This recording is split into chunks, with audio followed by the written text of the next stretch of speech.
conversamos mais cedo com o senador Eduardo Girão. Agora a gente também vai repercutir eleições com o senador Jacques Wagner, do PT. Vamos conversar sobre a disputa presidencial deste ano, dentre outros assuntos. Senador, muito bem-vindo. Obrigada pela disponibilidade. Boa tarde, Tainá. Boa tarde a todos que nos acompanham pelo CNN.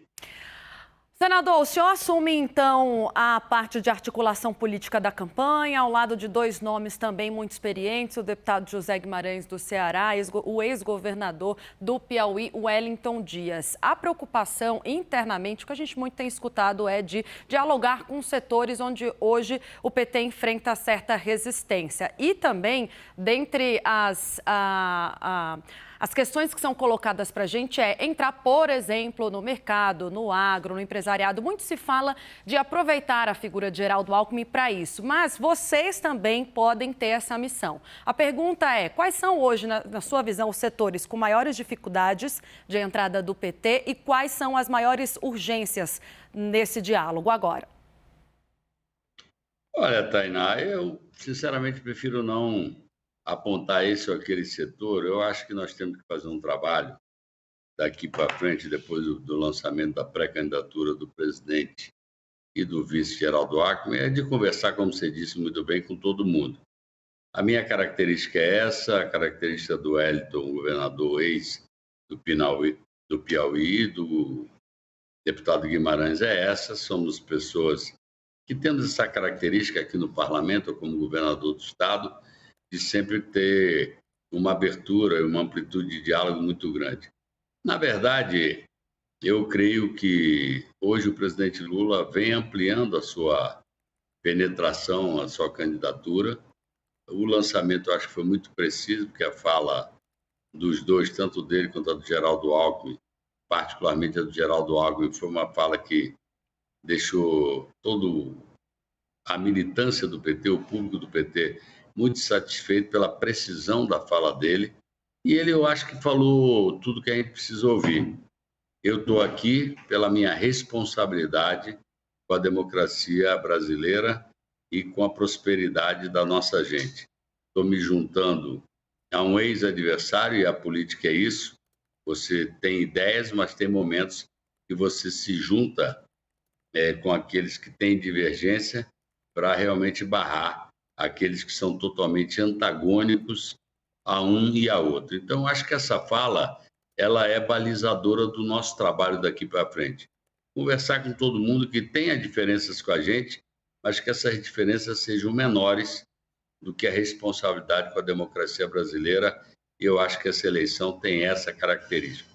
Estabilizar a nossa democracia e resgatar o nosso caminho de desenvolvimento com inclusão social, preservação do meio ambiente, de prosperidade em geral. E é isso que eu tenho feito, não só aqui, como fora do país. E eu tenho certeza que a gente vai ter êxito nessa missão. Senador, Renata Agostini, em Brasília, tem pergunta. Rê. Como vai, senador? Boa tarde. Tudo bem, Renata? Tudo ótimo. O senhor falava agora sobre a mensagem, sobre o momento agora com a chapa, né, firme, lançada e aumentando esse diálogo, conversando com diversos grupos.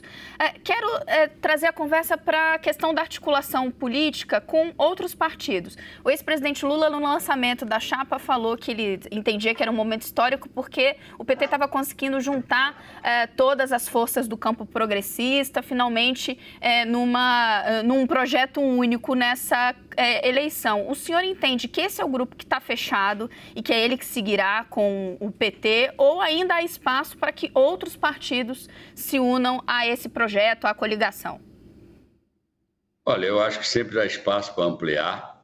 É bom lembrar que as convenções que definirão a posição de cada partido acontecem em julho e não agora, então nós temos mais junho ainda para trabalhar, independentemente de partidos como o MDB, como o PSD, contra outros partidos que têm simpatia, às vezes não nacional, mas têm simpatia localizada nos estados, evidentemente, eles podem tomar uma posição ou de fechar uma coligação formal ou de liberar o partido, porque essa é a realidade, tem realidades diferentes de cada partido desse nos estados, e, portanto, você pode ter apoios localizados sem ter o apoio integral. Se você perguntar qual é o meu objetivo, eu gostaria de ter o MDB, o PSD, por exemplo, fechados dentro de uma coligação.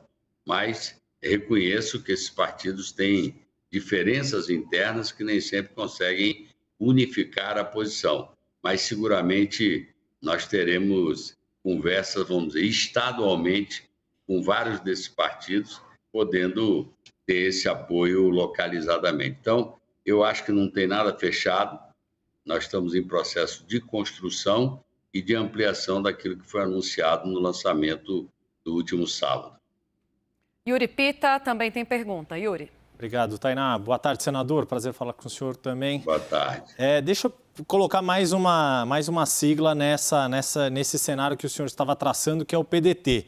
Seja porque Ciro Gomes fez um discurso muito parecido com o senhor, de uma eleição em que a democracia está em jogo, seja porque surgiram muitas especulações e o presidente do PDT, Carlos Lupe, reafirmou a candidatura de Ciro Gomes. Minha pergunta para o senhor, que conhece muito bem o comportamento eleitoral: o eleitor de Ciro Gomes pode eventualmente fazer um movimento mais rápido do que o partido e já aderir ao voto no primeiro turno, fazer um voto útil em Lula já no primeiro turno? Isso é um dos caminhos que o PT também considera plausíveis e tem trabalhado para isso? Olha, Yuri, eu acho que isso vai ficar mais claro mais à frente. É óbvio que tem uma ansiedade, a eleição foi muito antecipada, começou com a antecipação das eleições proporcionais e acabou puxando a eleição presidencial. Eu, por exemplo, sou daqueles que acham que os números das pesquisas vão se manter estáveis até o final de agosto e setembro. Não vejo possibilidade de muita variação, porque, na verdade, o grosso da sociedade ainda está focado em emprego, renda, carestia, saúde, segurança. Não está pensando hoje em eleição. Na verdade, quem está focado em eleição é a classe política, a imprensa especializada, mas eu tenho certeza de lhe dizer que uma boa parte, 40%, 50% da população, vai começar a se definir quando começar o programa eleitoral de televisão, quando a gente tiver, 30 dias do dia 2 de outubro. Então, eu acho que pode acontecer. Se mantiver essa, vamos dizer, polaridade entre a candidatura do atual presidente e do ex-presidente Lula, na minha opinião, evidentemente que as pessoas podem precipitar o voto de segundo turno no primeiro turno e dizer, olha, se é para derrotar, por exemplo, o atual presidente, então vamos logo com o presidente Lula, que você tenta acabar no primeiro turno. Mas eu acho isso difícil de anunciar agora, porque as pessoas estão ainda na expectativa de aquela candidatura que eles abraçam desde agora, por exemplo, a do Ciro, possa ter um processo de crescimento. Então, eu não arriscaria dizer isso. É uma possibilidade, mas eu acho que é cedo para anunciar. Vai depender muito como for a caminhada das pesquisas eleitorais e do desenvolvimento de cada candidatura. Perfeito. Eu tenho também o Leandro Rezende, nosso analista no Rio de Janeiro. Leandro. Obrigado, Tainá. Senador, obrigado por estar conversando conosco.